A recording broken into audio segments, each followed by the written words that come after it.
Let that settle in your bones for a second. You're not broken. You're just uninitiated. The fire in your chest that burns at 3 a.m. The voice screaming in silence while the world scrolls past, blind and numb. That's not madness. That's the beginning of awakening. You thought you were lost, but no one ever told you. Every king starts as a ghost. They don't tell you this part in school, because if they did, you'd stop looking for saviors, and they'd lose control. See, the story doesn't start in the light.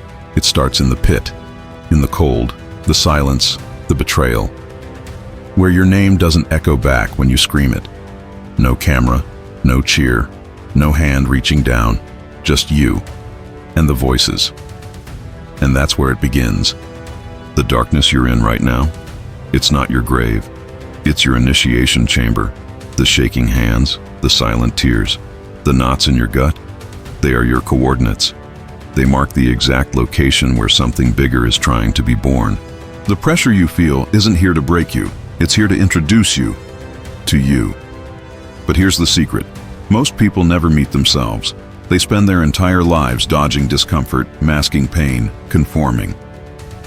They chase applause and dodge the abyss. But you, if you're still listening this, that means you didn't die the first time life punched you in the mouth. You're still breathing in hell. And that makes you dangerous, because the abyss doesn't kill you, it reveals you. You've been mistaking your fall for failure, but the descent isn't punishment, it's proof you're being summoned. Down here is where you lose what was never yours. The illusions, the attachments, the fake smiles, the approval addiction. Down here is where silence screams loud enough to expose everything soft, weak, and borrowed inside you. And if you survive that, if you stay conscious in the storm, you earn something nobody can give you and no one can take away. The authority to rise. And when you rise from your abyss, not as a victim, not as a statistic, but as a problem for the world to deal with, that's when the story really begins. So bleed, break, burn, but don't beg for the light. Become it, because it's not over until you win. Let's get something straight. The world doesn't need to put you in a cage, because most of you already live in one, up here. Your mind. That's the battlefield, and every war that matters is fought internally before it ever touches the outside world. Forget swords, forget bullets. Your self-talk is the real weapon, and for most people, it's a loaded gun pointed straight at their future. That voice in your head that whispers, "You're not good enough." It's not yours. It's an echo of every weak man, every broken system that tried to tame you before you even knew who you were. It's the voice of teachers who played it safe, friends who never chased anything, parents who meant well but lived afraid, society that worships mediocrity and medicates ambition. But here's the brutal truth. The chains that hold you back don't rattle. They whisper. They whisper every time you scroll past someone winning and feel smaller instead of inspired. They whisper when you delay your goals for tomorrow, knowing damn well tomorrow's a lie. They whisper when you compare your beginning to someone's middle and call yourself a failure before you even get in the fight. And the worst part, you believe it, because it sounds like you. You want to know what real power is? When the voice in your head starts speaking your destiny, not your defeat. When it starts saying, "I am the standard. I am becoming the person I used to beg to be. I don't wait for motivation. I execute regardless." But to get there, you have to go to war, not with the world, not with haters. With your own patterns, you have to become the warden of your mind, not its inmate. You've got to catch yourself in the act. The moment you downplay your dream, the moment you negotiate your standards, the moment you start giving your fear a voice, choke it, replace it, upgrade it. Because if you don't dominate your mind, someone else will. And if you keep allowing toxic thoughts to squat in your skull rent-free, don't be surprised when your life reflects their architecture. Your circumstances are real, but your mindset is the multiplier. You could be born in hell and still rise if your mind believes it's possible. But the reverse? You could have every opportunity, every tool, every advantage, and still rot in potential if your inner voice is poisoned. So stop waiting for the world to shift. Shift yourself.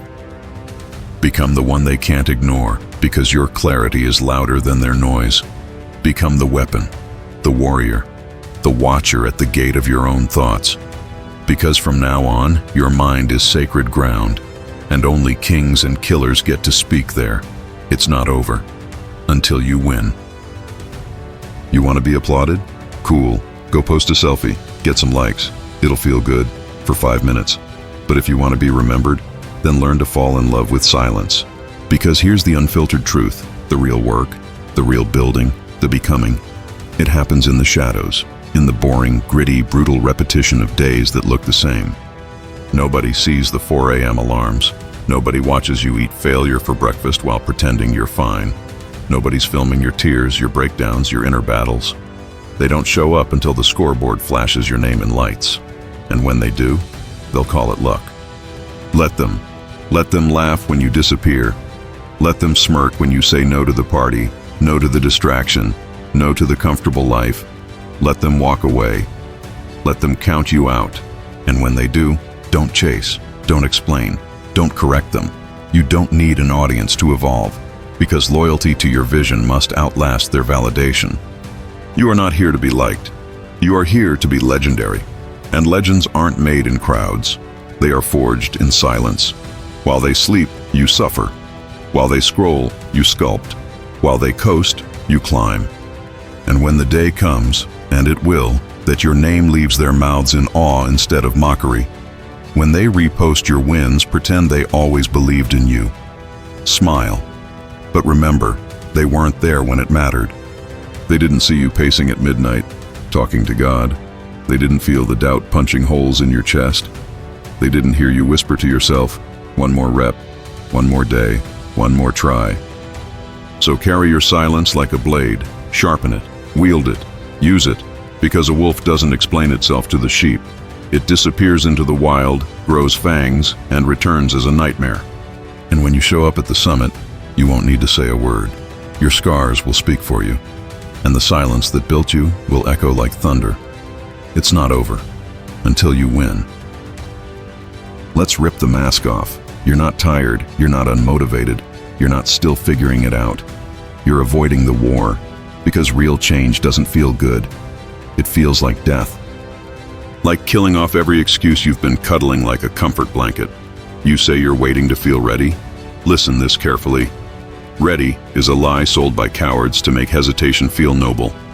Nobody's coming to knock on your door and hand you permission to become unstoppable.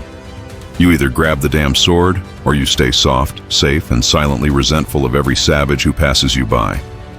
You don't need another YouTube clip to get inspired. You need to look in the mirror and say, I am not the victim, I am the variable. You think you hate failure? Nah. You fear success, because success demands that you kill who you've been, so you can become who you're meant to be. And that's the part no one tells you. You don't rise by staying intact. You rise by burning what's holding you back, even when it's you. So let's get honest. You say you want it, but you negotiate with your limits every day. You scroll when you should be sculpting. You sleep when you should be scheming. You complain about the system, but you haven't even mastered yourself. Discipline isn't punishment. It's rebellion against the part of you that's comfortable being weak. And if you're serious, if you're truly done being average, you have to revolt against your softness like it's an enemy trying to steal your life. There's a version of you inside. He doesn't beg. He doesn't break. He doesn't bargain. He wins. Because he's ruthless with his time, his energy, his self-respect. But he's buried right now, under comfort, under distraction, under delay. And here's the price of greatness. You have to go to war with the version of you that keeps flinching. You must rebel, ruthlessly, daily, until that softer self, the scared self, the someday self, is dead. Because the version of you that wins, he's not in the future. He's waiting right now, inside your resistance. It's not over until you win. Let's talk about pain. Not the Instagram kind, not the poetic kind, the kind that makes you question why you even wake up, the kind that punches the air out of your lungs at 2 a.m., the kind that makes time slow down, not because you're present, but because you're drowning. And you start to wonder, why me? Wrong question. The right question is, what am I being shaped into? See, pain isn't proof that life hates you. It's proof that life is training you. Nobody polishes diamonds with feathers. You don't sharpen steel by hugging it. You grind it. You hammer it. You put it through hell until it holds an edge sharp enough to slice through reality. And you? You're not here to be untouched. You're here to become untouchable. But here's the tragedy. Most people break at the first sign of pressure, not because it was too much, but because they expected it to be easy. Let's destroy that illusion now. The mountain owes you nothing. The universe doesn't reward intentions. It rewards execution under agony. So cry if you have to, but cry while climbing. Bleed if you must, but bleed forward. And when life throws another hit, smile, because now you know something they don't. Pain doesn't mean stop. Pain means sculpt. You're being carved. Into what? That depends on what you do next, because pain doesn't automatically make you stronger. It makes you different, but it's up to you whether that difference is strength or scars. Most people think they're the only ones hurting. That's why they feel cursed, alone, forgotten. But listen carefully. You are not alone. You are just ahead. You're in the part of the process where most people quit, and you're still breathing. You're in the fire where most people melt, and you're still walking. That doesn't make you broken. It makes you dangerous. So stop asking when it will stop hurting. Start asking who you'll become because it did. Because if pain is your forge, then every scream becomes a strike on the anvil of your rebirth. And when the heat fades and the hammer stops, you won't be the same. You'll be a weapon. You are not born with identity. You choose it. But most people, they're just wearing labels someone else slapped on them. You're shy. You're not athletic. You're not leadership material. You're average. You're not like them, and they accept it like gospel. Why? Because it's easier to live boxed in than to fight for the right to become limitless. But you? If you're still listening this, you already know. You were never meant to fit in their definitions. You were built to redefine them. So let's clear the fog. You keep looking for yourself? Stop. You don't find yourself. You build yourself. Day by day. Brick by brick. By what you do when it's hard. By what you refuse to tolerate. By what you demand from yourself even when nobody's watching. Every decision is a vote for your future identity. So if you keep choosing comfort, you're voting for weakness. If you keep escaping reality with distractions, you're voting for insignificance.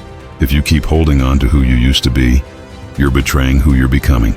Your past is not a prison, it's a platform, but only if you stop worshiping it. You think legends waited for someone to knight them? No. They declared who they were and bled to prove it. Stop asking for permission to be powerful. Nobody's giving it. They're not qualified to. You want to feel like a king? Then start acting like one before the crown exists. You want to lead? Lead in silence, in struggle, in shadows. That's where identity is born, not in your resume, not in your followers, in your rituals, your resilience, your relentless decisions when it would have been easier to quit. A shoe is just a shoe until someone steps into it. So who are you stepping into today? Not the old you, not the maybe someday you, the version that terrifies your comfort and makes your mediocrity flinch, because this world doesn't need more people finding themselves. It needs more people choosing to become dangerous, to dominate, not survive, to conquer, not coast, to create, not conform. From this moment forward, you don't wait to feel worthy. You decide you are, and then you prove it with how you walk. Let me tell you, you can't be great and balanced, not at the start, not while the fire is still building. Obsession is not a flaw, it's the blueprint. But society hates obsession, because obsession threatens mediocrity. Obsession exposes those who settled. Obsession makes cowards feel naked, so they'll try to talk you down. Take it easy. You're doing too much. You've changed. Good. That's the point. You want to be average? Chase balance. You want to be unforgettable? Chase madness. Chase that fever in your soul that won't let you sleep. The vision that haunts you when the world is quiet.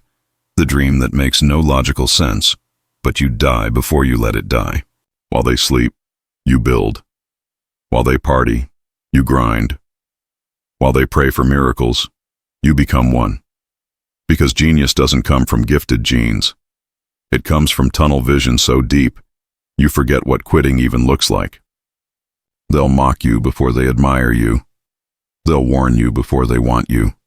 And when it works, they'll call it destiny. But you'll know it was discipline. The hours nobody clapped for, the loneliness, the caffeine, the doubt, the damn near madness. And let me be real. If your hunger doesn't scare people, it's not big enough. If your vision doesn't feel delusional, you're still thinking too small. Divine delusion is the requirement. You have to believe it's real before it's real. You have to work like the world's already watching, even when no one cares. You have to protect your vision like a child, because the world will try to kill it before it walks. So embrace the label. Too much. Too focused. Too driven. Let them say it, because one day, the same ones calling you obsessed will say they always knew. And when that day comes, when you finally walk through the gates you built with your bare hands and bloodied will, you'll look back, and you'll realize it wasn't madness, it was prophecy, and you answered it. This is the part where most people fold, right here, at the edge of the breakthrough, when they've already bled, already cried, already paid the price, but they haven't seen the reward, and that's the most dangerous moment. Because when you've suffered and you still don't see the result, the voice in your head says, maybe it wasn't worth it. Lie. If you're going to bleed, bleed for the win. Don't cry to quit. Cry to conquer. Don't ask, how much longer? Ask, how much harder can I go? This is where destiny separates from delusion. This is where champions are born, not from talent, but from refusal to lose. The game is not over. You're just in the round that breaks most men. Most people get wounded and back off. You double down. Because here's the truth no one wants to hear. You're not tired. You're being tested. And what do you do when life tests you? You rise. You lock in. You scream into the storm. Try harder. I'm still standing. Every second from this point forward, you choose power or pity, excuse or execution, later or now. But let me make this simple. Later is a lie. Later is a leash. Later is the slowest form of death. Now is violent. Now is dangerous. Now is how legends are made. You want to wait until you're not afraid? Then wait forever. Because greatness isn't found after fear, it's found through it. So here it is. Your moment. No drum roll, no spotlight, no crowd, just you and the mirror. Ask yourself, are you done pretending? Are you done being almost? Are you done living in pause? Then it's time. Stand the hell up, adjust your armor, and walk back into the fight. Not because you're not afraid, but because you finally are. And you're done letting fear make your decisions. This is the war. This is the hour. And it's not over until you win. Now go. Not tomorrow. Not when you feel ready. Go now. Bleeding. Bruised. But breathing. You win. Or you don't stop swinging. Let the world feel the quake of your decision. Because once you decide, it's over for everything that tried to stop you. It's not over until you win.